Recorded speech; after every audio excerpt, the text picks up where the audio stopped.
Hey scholars, welcome back to my channel, and today in this video I'll be reviewing Diegael. Now Diegael's skills just got released and he was one of the few monsters that were initially leaked in the cosmic era where we saw a lot of upcoming monster, and I for one loved his design and I promised myself I will be getting this monster. I think his design is one of the best in the whole entire game.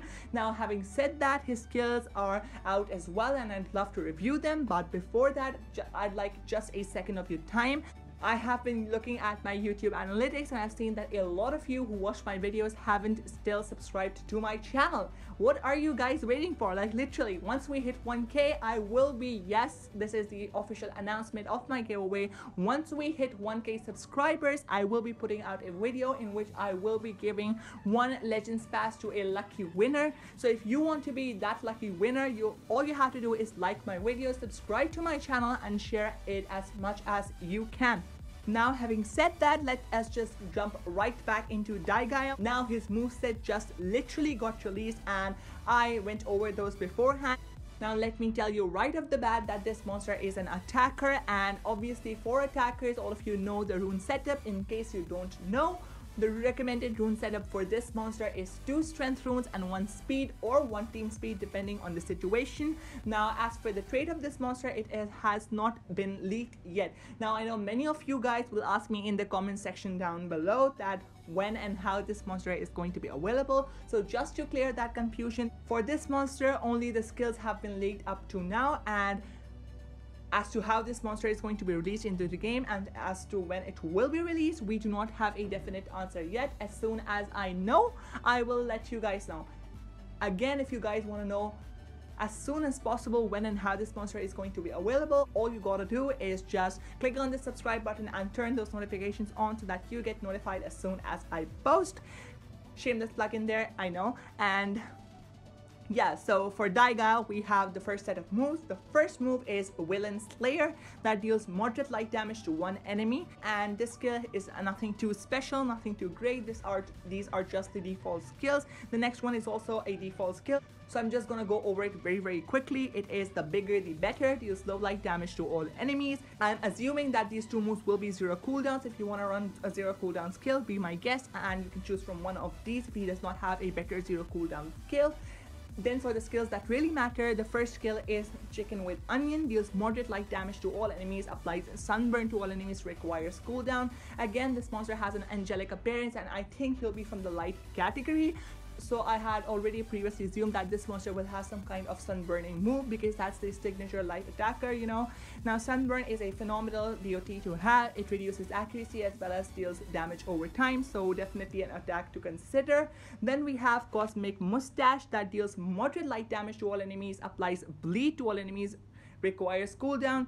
Again, another AoE that applies bleed. Bleed is also a DOT that deals damage over time, but I think sunburn is better simply because it also reduces accuracy. Then we have his Cosmic Grandma that deals moderate light damage to all enemies, applies daze to all enemies, requires cooldown. Again, we have another AoE that is a moderate light damage to all enemies and also applies daze. Now I would prefer running this move than Cosmic Mustache and the above one, I forgot the name.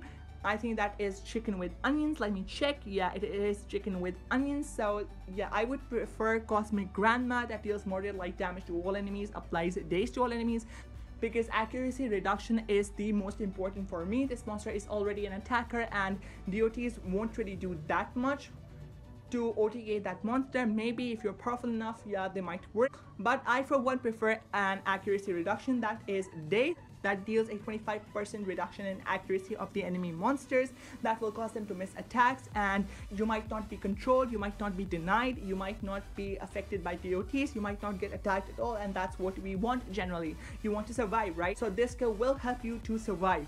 Then we have Avila's Souvenir that applies damage boost to itself and applies evasion to itself, requires cooldown.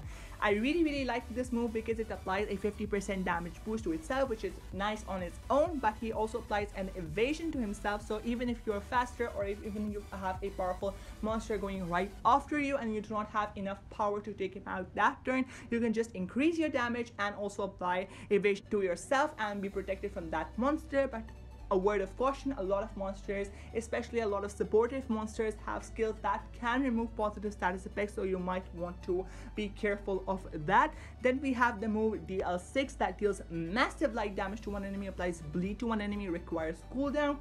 Now, up till now, I was thinking that this monster was weak against monsters with area dodge. Specifically, if we talk about mythic monsters, I would suggest Lawnrat being an area dodge monster that could potentially counter this monster.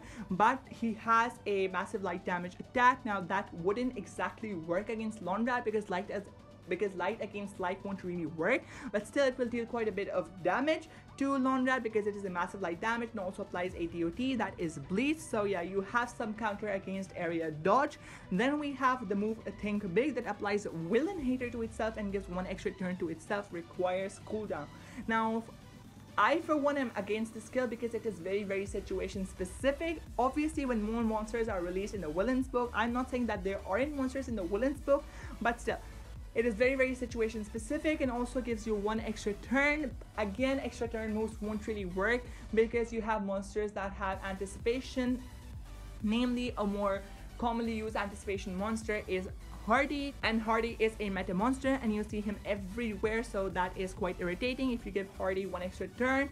And yeah, people are generally using anticipation monsters, especially with Black Feather, so you might want to be careful of that move. I wouldn't personally recommend it, but for example, you are in a war and you're facing some monsters that do not have anticipation and cannot counter extra turns, and also you have monsters from the Villain's book, definitely run this skill if you want to.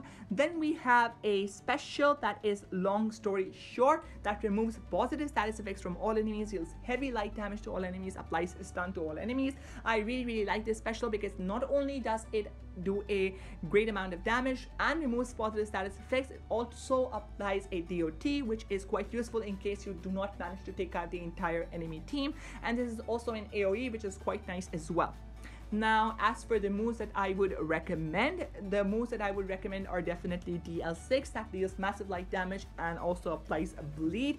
Then I would suggest you run Villa's Souvenir that applies damage boost and evasion to itself. Then you can do one of the default skills so that you are not cooldowns activated, and even if you are, you have a move to work with you.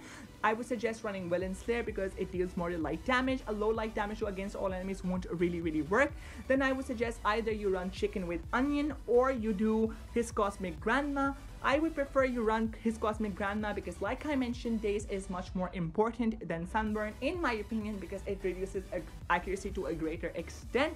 But again, you could counter me by saying that Sunburn, in addition to reducing accuracy by 15%, it also deals damage over time, which could prove useful in a lot of different situations. So yeah, having said that, basically that concludes my review on this monster.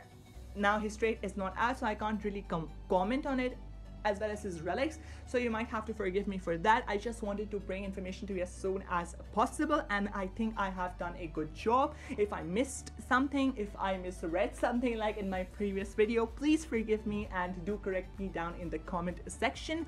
Also, I'd love to start a conversation with you down in the comment section. If you have any questions at all, it does not have to be related to this monster. You can just ask me any question related to the game and I am more than happy to answer you. I'd love to answer all of your guys' questions. I love to reply to all of the comments. Any jokes you want to share, any memes you want to make, definitely hit me up. And yeah, that basically concludes my video. So do not forget to like, do not forget to subscribe and turn those notifications on. Remember, 1K, I'm doing a Legends Pass giveaway, the method of which will be revealed once I hit 1,000 subscribers. Again, do not forget to share this video with your friends as well and turn those notifications on so that you guys get notified as soon as I post. And that is finally the end of this video. So yeah, this is the end of the video, and yeah, I'll see you in the next one. Peace out.